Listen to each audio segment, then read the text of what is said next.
Está na hora da entrevista do dia com Denise Campos de Toledo. Vamos falar agora sobre a equipe de transição na área econômica e as propostas para o orçamento do ano que vem. Eu converso com o Geiso Vieira, que é economista-chefe da Infinity Asset. Geiso, boa noite. Olá, boa noite. Obrigado pelo convite. Bom, Geiso, até agora o mercado estava trabalhando com especulações em relação aos nomes, né? Mas agora, pelo menos para a transição, já temos alguns nomes sinalizados hoje, que é de André Lara Rezende, Pércio Arida. Nós temos o ex-ministro Nelson Barbosa, Guilherme Melo, que já havia sido citado antes. Lula disse que conversou hoje muito com Beluso, Luiz Gonzaga Beluso, que também já participou de equipe econômica. E Beluso achou que essa mistura aí de posicionamentos econômicos é produtiva para evoluir, né, na estratégia econômica a ser definida. Mas eu queria saber a sua avaliação, porque eu percebi uma certa frustração do mercado financeiro em relação a isso. A equipe econômica ela não quer dizer muita coisa nesse momento, porque não é equipe de transição. É importante que haja nomes diversos, é que ela não foi tão diversa quanto parece. Porque André Lara Rezende ele mudou muito desde a questão do Plano Real, ele mudou muito a sua percepção econômica. Ele tem se aproximado de uma coisa que traz muita crítica dos economistas mais fiscalistas, considerados mais ortodoxos, que é da teoria da moderna monetária, que não é muito bem vista, que é o que tem acontecido, por exemplo, nos Estados Unidos e na Europa, naquela impressão de dinheiro quase sem limites, que tem trazido uma inflação muito grande. Mas Pércio Arida é também um dos nomes mais importantes da economia brasileira, um dos melhores contribuidores. André Lara Rezende também é, obviamente, um nome super importante nesse sentido, apesar da mudança recente de postura. E você tem o André Lara Rezende, que ele é mais fiscalista, mais de uma linha ortodoxa. A gente pode manter entre esses dois ali o que diferencia. O Barbosa é aquilo que nós já vimos durante o governo Dilma, né? Então não traz muita surpresa. É importante, de repente, realmente uma equipe plural, mas ainda a escolha do ministro vai ser mais importante do que efetivamente a escolha da equipe de transição. E aí, nesse sentido, o mercado já há bastante tempo aguardava a divulgação do nome de Henrique Meirelles, que aos poucos começa a ser deixado um pouco de lado, já não se confia muito na possibilidade dele ser ministro, e tem ganhado força o nome de Haddad, né, para o Ministério da Fazenda, e aí chegaria um técnico para o planejamento, ou ao contrário, né? Então teria um ministro mais político e um ministro mais técnico. Você acha que essa combinação funciona? Para o mercado, Haddad não. Haddad, na verdade, a tentativa de colocar o Haddad ali, uma tentativa do Lula de certa maneira, avançar politicamente o nome da Haddad, que provavelmente ele não vai ser o próximo candidato a presidente, dada a avançada idade que ele já tem.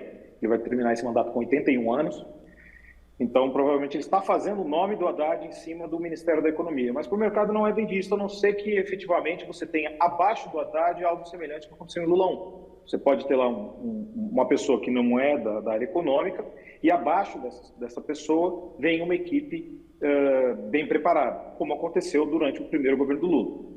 Aquilo ali foi importantíssimo para que houvesse aquela transição suave e para que efetivamente houvesse sucesso no primeiro momento do mandato. Viu-se também, não sabe-se ainda para que posição o nome do Manteiga, e o Manteiga foi exatamente aquele que trouxe, no momento da primeira crise brasileira, trouxe uma solução heterodoxa que acabou criando a bomba fiscal, que efetivamente criou a crise durante o governo Dilma, que piorou ali durante o governo Dilma. Então, nessa percepção, o ministro é importante, mas o que acompanha o ministro talvez seja mais importante ainda. Então, independente de para onde vá, para que posição vá esse ministro, ele precisa ter o suporte. Se for um ministro, por exemplo, Meirelles na economia, sabe-se que efetivamente ele naturalmente traz uma equipe técnica de suporte. Se for o Haddad, por uma questão política, por um desejo do Lula pela sua sucessão, efetivamente tem que ser uma equipe que seja uma equipe muito bem preparada para acompanhá-lo. Porque a expectativa é que seja dividido o Ministério da Economia, volte o Planejamento, o Ministério da Fazenda, Indústria e Comércio. Então, seriam vários nomes trabalhando na área econômica e há necessidade de alguém mais político. E se lembra muito o exemplo de Fernando Henrique Cardoso, que acabou sendo presidente, mas ele formou essa equipe que conseguiu conduzir o real, não é?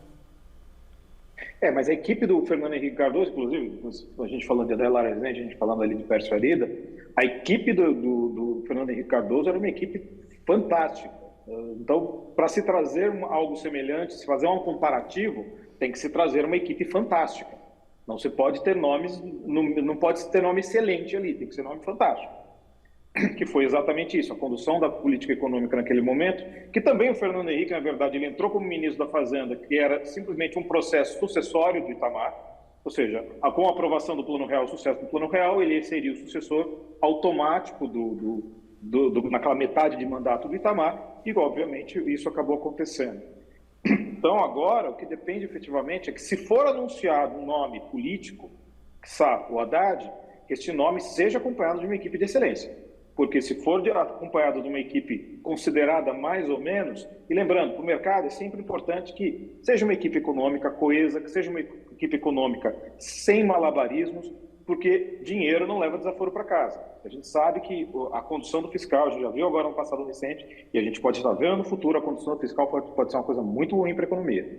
E vamos falar um pouco dessa questão fiscal exatamente, que está sendo definido agora, o quanto que o governo vai ter de licença para gastar fora do teto de gastos. Já se sabia que o orçamento do ano que vem não seria suficiente até para as despesas correntes do governo mesmo, com cortes nas várias áreas, mas tem os programas sociais, Auxílio Brasil principalmente. Você acha que isso está no preço do mercado? O mercado aceita essa discussão, essa licença para gastar? Furo do teto, né? Vamos falar o nome verdadeiro. De novo, é o furo do teto. Era o furo do teto no passado, continua sendo o furo do teto agora.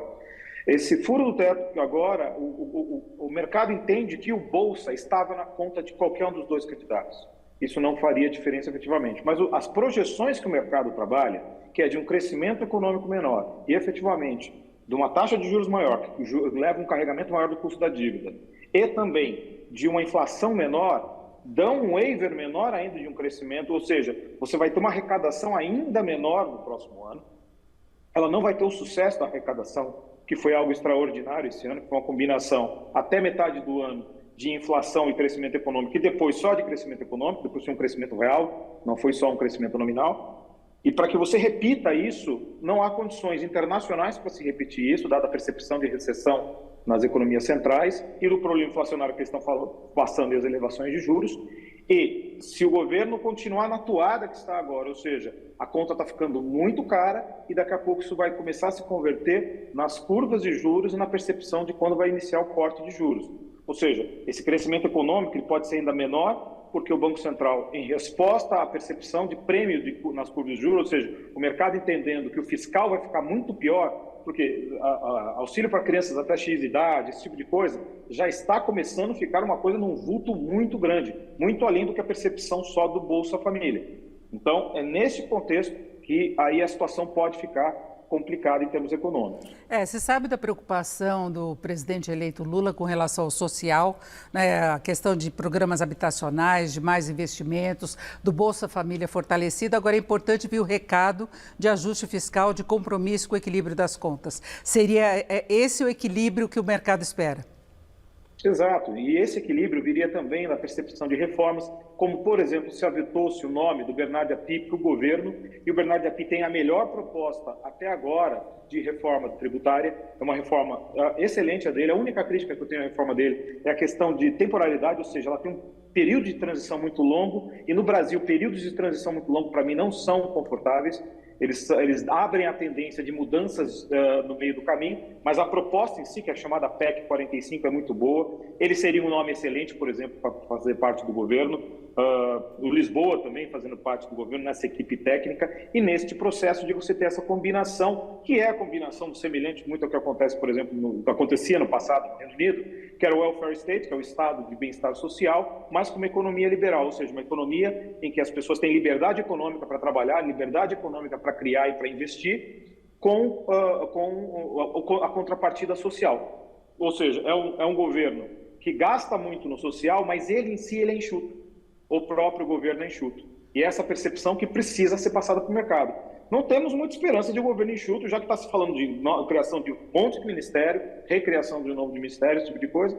Mas se houver a combinação dos dois fatores, é importante. E lembrar o seguinte, não adianta a gente achar que, porque o governo no ano passado gastou 200 milhões, que esse aqui tem liberdade para gastar 200. O governo que entraria agora deveria estar fazendo a lição de casa para arrumar a casa, e não para bagunçar mais do que já está bagunçado. Já deixa meio bagunçado, o outro tem que arrumar e pode bagunçar mais ainda. Esse é o grande risco. Mas é isso, nós ouvimos aqui, eu conversei com o Jason Vieira, que é economista-chefe da Infinity Asset. Jason, muito obrigado, uma boa noite. Boa noite e até a próxima. Isso. Agora é com você, Leti.